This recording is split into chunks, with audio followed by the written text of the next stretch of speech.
Bueno, tenemos 15 minutos para preguntas y respuestas. Pregunten todo lo que tengan en su corazón. Vamos a tratar de que la Biblia nos ayude a responderles. La primera está por allá.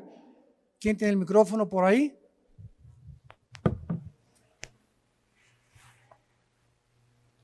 Bueno, buenas noches, querido pastor. Pastor, yo he leído en el Antiguo Testamento, en lo que refiere al rey David, acerca de el Arca de la Alianza. El Arca de la Alianza en la actualidad sí existe, físicamente existe. No. Y la segunda pregunta sería, ¿qué importancia tuvo en los cristianos el Arca de la Alianza? En los cristianos no tiene ningún simbolismo. Solo eso antes de la cruz, porque era el símbolo de la presencia de Dios en medio de su pueblo Israel. Y en el año 70, cuando los romanos destruyeron y no quedó piedra sobre piedra, ¿verdad?, sepultaron todo absolutamente, hasta los documentos rabínicos que había fueron perdidos. Y después fueron poco a poco recobrados a través de diversas recopilaciones que hicieron, pero perdieron todo. El menorá tampoco volvió a existir. Jeremías es el último que lo menciona, y por eso esa arca para nosotros ya no existe, ¿verdad? Ahora tenemos esa presencia que estaba en el arca dentro de nosotros.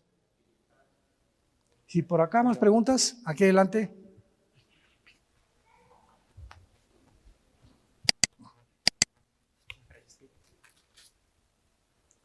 ¿Qué tal, pastor? Muy buenas noches a todos. En el último tiempo, con el empoderamiento de la mujer, con todo esto de las feministas, hay iglesias que he visto que exhortan a las mujeres de la congregación a ser pastoras. Y la pregunta ¿es correcto que la mujer sea pastora o tenga ese llamado a ser pastora? La voluntad de Dios es permisiva y directiva. Dios ordenó desde el Antiguo Testamento y en el Nuevo Testamento que el hombre tuviera el liderazgo del gobierno, de la iglesia y de la familia. En una familia donde el hombre no es el líder, hay matriarcado, y esa familia está bajo un juicio de Dios. En una iglesia donde una mujer sea la cabeza, no es una iglesia que esté funcionando adecuadamente, y en un gobierno tampoco, aunque hay excepciones. Muy bien. ¿Por qué hay iglesias con pastoras? Porque Dios lo permite como un juicio para los hombres. Entonces hay iglesias que es una vergüenza que no haya un hombre que haya sido levantado como un líder y que Dios haya tenido que permitir, porque no es la voluntad de Dios. Dios quiere que los hombres tengan el liderazgo desde el Antiguo hasta el Nuevo Testamento, de su casa, de la iglesia y de las naciones. Entonces Dios permite que haya mujeres pastoras, y Dios bendice a muchas de esas mujeres porque no hay otra opción. Jesús dijo: si no me adoran, hasta las piedras me pueden adorar. Pero no es la voluntad de Dios que así sea. Ahora, otra cosa que es muy común es que todo el mundo cree que la esposa de un pastor es pastora. Es como si la esposa de un licenciado es licenciada, o la esposa de un doctor es doctora, y no siempre es así. A mi esposa muchas veces le dicen la pastora, ¿no? Y mi esposa no es la pastora, es mi esposa. Y funciona en la iglesia y tiene un ministerio independiente de mujeres maltratadas que se llama Tamar. A ver si les comparte mi esposa de eso, pero el hecho que sea yo mi esposa no significa que ella sea la pastora. Es mi esposa nada más. Y no toca el piano tampoco. Sí. Dice Primera de Pedro que si el justo con dificultad se salva, ¿dónde queda el impío y el pecador? Ahí habla de tres personas, los que hemos reconocido a Jesús como Salvador. ¿Quién es el impío y quién es el pecador? No te entendí. Pedro, el capítulo 4, versículo 18, dice que el justo con dificultad se salva. ¿Dónde queda el pecador y el impío? Bueno, el pecador y el impío es lo mismo, son sinónimos, son dos formas de definir a un pecador.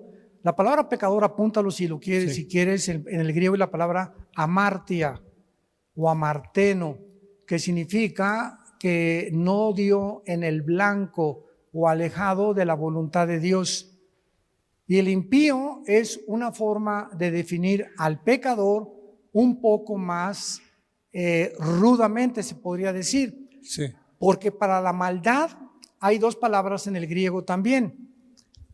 Una de las palabras por ejemplo, para Satanás se le llama el maligno y es muy diferente de una palabra que es mala. Entonces hay personas malas, pero hay personas que hacen maldades. Es la palabra poneros en el griego. Te voy a decir la diferencia. Hay personas que son malas y, por ejemplo, fuman marihuana o se inyectan o ven pornografía. Ellos. Pero una persona que tiene maldad no se conforma con eso, sino que jala a otros a que hagan lo que él está haciendo. No, fúmate esta marihuana, inyéctate esto, mira esta revista de pornografía. O sea, proyecta su maldad y no se conforma con ser malo, sino que quiere traer a más personas a que sean malos. Esa es la maldad. Es el que transgrede. Que es la traducción de impío y es la palabra que se usa también para Satanás.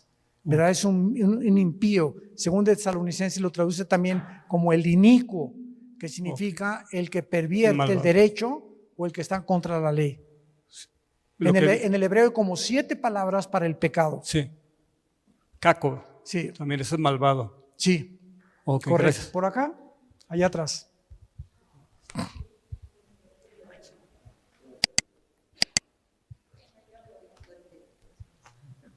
Sí, hermano, no sé si entendí mal.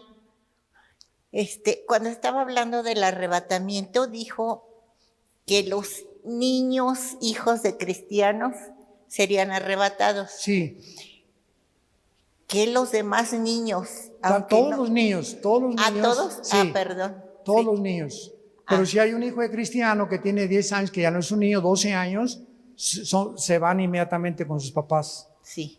Pero O sea, todos los niños menores de edad, aunque no sean cristianos, Dios se los lleva. sí. O sea, aunque sean de musulmanes o lo que sea. De lo que sea. Dejad que los niños se acerquen a mí. Ok. No dijo, dejad a los niños cristianos, dejad a los niños musulmanes, dejad a los niños que se porten bien, dejad a todos en general, porque de ellos es el reino de los cielos. En general, de todos los niños, porque son inocentes. Otra pregunta, hermano, perdón. Mucha gente piensa, o no sé si sea cierto o no, que Dios les habla. ¿Qué hay de cierto o es la imaginación de las personas? ¿Que Dios qué? Que Dios les habla, A través de la Biblia. nada más. Hebreos 1, versículo 1. Dios habiendo hablado muchas veces en otros tiempos a través de visiones, profetas, apariciones. Adán oía la voz de Dios, Abraham oía la voz de Dios audiblemente. En estos tiempos, bajo el Nuevo Testamento, nos ha hablado por su Hijo. Y ahora Dios nos deja la Biblia completa para que podamos nosotros venir a la Biblia y saber que es a través de la Biblia la forma como Dios nos habla. Cualquier otra persona que esté buscando una revelación extra bíblica va a ser engañada. O sea, esos que dicen, es que Dios me dijo, si no es en la Biblia. Pues hay que tener mucho cuidado para que saber lo que Dios me dijo esté de acuerdo con lo que la Biblia dice. Porque si oigo una voz que me dice algo que contradice la Biblia, pues no es de Dios. Bueno, gracias, hermano. Sí. Gracias. Buenas noches, pastor. Buenas noches a todos. De la cruz a nuestros días han pasado más de 2000 años. Y el Señor Jesucristo, bueno, la palabra de Dios nos dice que he aquí vengo pronto, o en breve regresaré. ¿A qué se refiere con esa parte? Ya que pues, ha pasado mucho tiempo, ¿no? Hoy en la mañana hablé de eso. 2 horas nos aventamos, ¿verdad? De todo lo que es los 2000 años, lo que significa los 2 días, que cada día son 1000 años para el Señor, etcétera, etcétera. Y no han pasado más de 2000 años. porque si hubieran pasado más de 2000 años, ya Cristo hubiera venido por nosotros.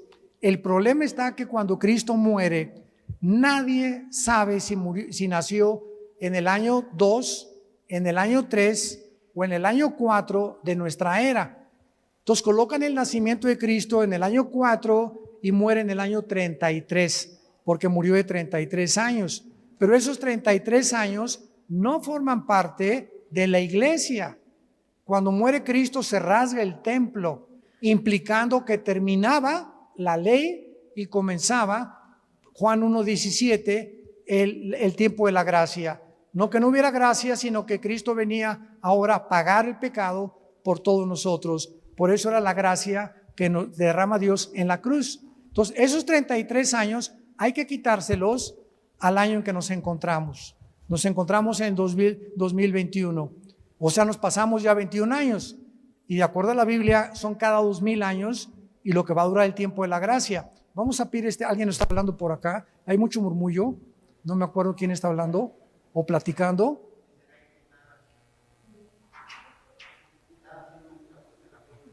¿Están haciendo una fogata? Reunión de oración. Perdón, entonces, disculpa la interrupción. Entonces, estamos atrasados nosotros 30 o 33 años. Yo lo que hablamos hoy en la mañana. Entonces, si realmente Cristo murió a los 33 años y en 2000 años viene el Señor, ¿qué significa esto? Estamos en el 2021, que nos quedan 10, 11 años a lo mucho. Nadie sabe el día y la hora. Pero si es en el 33 cuando termina la tribulación, le quitamos 7 años, la tribulación comenzaría en el 2022 o 2023. Asústame. Como dicen los jóvenes, ¿verdad? Esto es bastante, hoy lo explicamos bastante amplio. Consigan la conferencia hoy en la mañana. Se llama El tiempo profético de Dios. Lo examinamos con cantidad de pasajes del Antiguo y del Nuevo Testamento sin poner ninguna fecha. Son tiempos aproximados. Sí, adelante, hermano. Con respecto a eso, pastor, en la mañana comentó también de que existen dos calendarios, el calendario judío, que dice que es de 360, y el gregoriano de 365. ¿Con cuál calendario es que hay que atender las fechas que menciona la Biblia? 360. 360, sí, entonces claro. Eso implicaría que si fueran 2000 años exactos y se cumplieran a partir del 33, no sería en el 2033, sino sería más adelante. ¿Por qué? Porque serían 5 años menos por año. Así es. Es que cuando se cambió el calendario lunar, que es el de los judíos de 30 días por mes y 360 días por año, al calendario gregoriano, que el mes de febrero tiene 28 días y los años bisiestos, y se aumentaron 365 días, minutos y segundos de más. No son exactamente 365 días. Hubo un cambio y estamos hablando de bastantes años. Entonces es el cálculo que se hace de que si calculamos a 360 días por año desde el calendario gregoriano, fueron 300 años de la época cristiana en que se siguió el calendario lunar. Entonces el calendario gregoriano ha estado vigente por 1700 años, no por 2000 años. Ok, y la siguiente pregunta, pastor, también mencionó acerca de una vaca rosa. ¿Qué simbolismo es o qué significa eso? ¿Máscara rosa? Vaca. ¿Cómo? Una vaca. Ah, vaca. La vaca roja o la vaca lazana en el libro de Levítico era uno de los sacrificios donde moría, y la palabra holocausto, cuando se ofrecía el holocausto, significa ofrenda quemada. O sea, tenía que convertirse en cenizas para que pudiera esas cenizas purificar y ser usadas por el sumo sacerdote en el mes de Tishri una vez al año para purificar los pecados de Israel, no para perdonarlos, para cubrirlos temporalmente hasta el que Mesías viniera. Y esta vaca roja es imprescindible porque si los judíos quieren levantar el templo, esa vaca roja tiene que existir. Hace una semana, 2 semanas se encontraron una, llegaron los rabinos y la tienen que examinar que no tenga ni un pelito blanco. y le encontraron 3 pelos blancos y la descalificaron. Y creían que ya era la que habían encontrado, ¿no? Pero tiene que ser roja de los pies a la cabeza para que sea la que la Biblia establece para los judíos, ya no para nosotros. Gracias. Sí, ahí atrás. ¿Quién?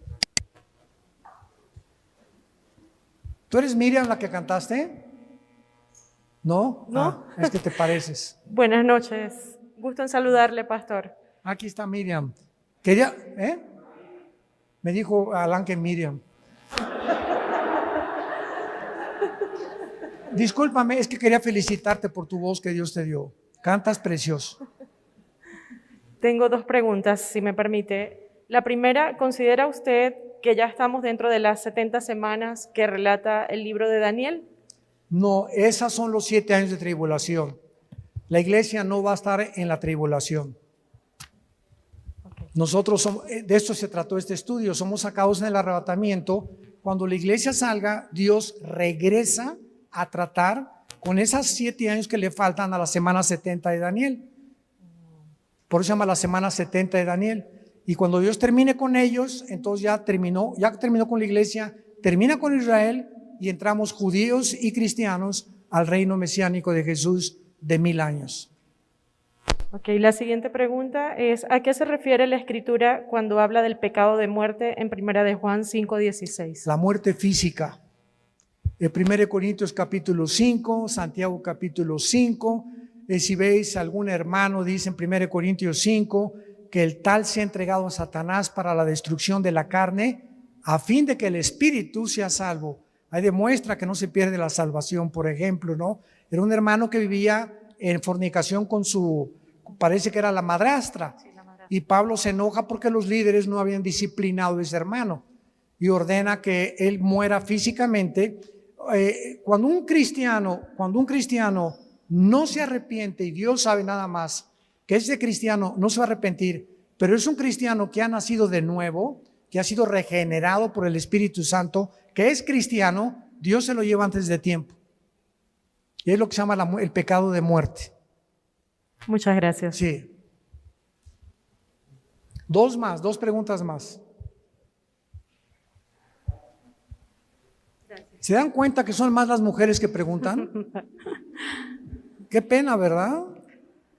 Tengo 2 preguntas. Una, somos espíritu, alma y cuerpo. Cuando morimos, el cuerpo se queda. El espíritu es el que se va con Dios. Y el alma. ¿Y el alma también? Lo vimos en Génesis 35. Al Porque morir, se le mencionó salió que el el alma es la mente, ¿verdad? ¿Perdón? Mencionó que el alma Se es la encuentra mente. la conciencia de lo que Ajá. usted es Sí. en el alma. Por eso al morir mantiene esa conciencia y usted está consciente en la otra vida de su existencia y usted sabe cuando muera quién era usted. O sea, vamos a estar conscientes de quiénes éramos antes de irnos con el Señor. En el Evangelio de Lucas, cuando muere Lázaro y cuando muere el rico, ¿se acuerda? Que se Ajá. encuentran los dos Sí. en el Hades, Sí. que no es una parábola, es una historia real, porque en ninguna parábola se mencionan nombres propios. Y aquí se menciona a Lázaro y a Abraham, que son personajes bíblicos. Entonces nos damos cuenta que cuando estaba el rico en el infierno, ve a Lázaro y le dice, moja mi lengua con un poco de agua, dándonos cuenta que estaba consciente de quién era Lázaro y le habla a Abraham y le dice, Padre Abraham, ahora sí, ¿verdad? Y Abraham le dice, ¿sabes una cosa? Que en la vida fue esto y esto y el otro, pero ahora aquí ya no hay manera de que yo pueda ayudarte. Entonces vemos que en la otra vida tenemos conciencia de nuestra existencia y vamos a reconocer cuando muramos, ahí está Dan, ahí está Pablo, ahí está Santa Claus. No, Santa Claus no. Bueno, y la otra, hermano. Ni los Reyes Magos tampoco. También. Después de que el Señor venga por su iglesia en el rapto, después de eso, en la gran tribulación, ¿va a haber salvos? ¿Va a haber qué? ¿Va a haber personas que se salven? Va a ser el más grande avivamiento que hay. Lea usted Apocalipsis capítulo 7 del 15 en adelante y vi una multitud y le preguntó a Juan, a uno de los ancianos, ¿quiénes son? Y le contestan, estos son los que salieron de la gran tribulación. Una gran multitud, porque los 144,000 judíos que se van a encargar de predicar el evangelio, que ya la iglesia no va a predicar, lo van a terminar de predicar ellos, es cuando dice Mateo 24, será predicado el evangelio en todo el mundo y vendrá el fin. La iglesia no va a terminar de evangelizar al mundo, lo serán los 144,000 judíos. Se terminó el tiempo,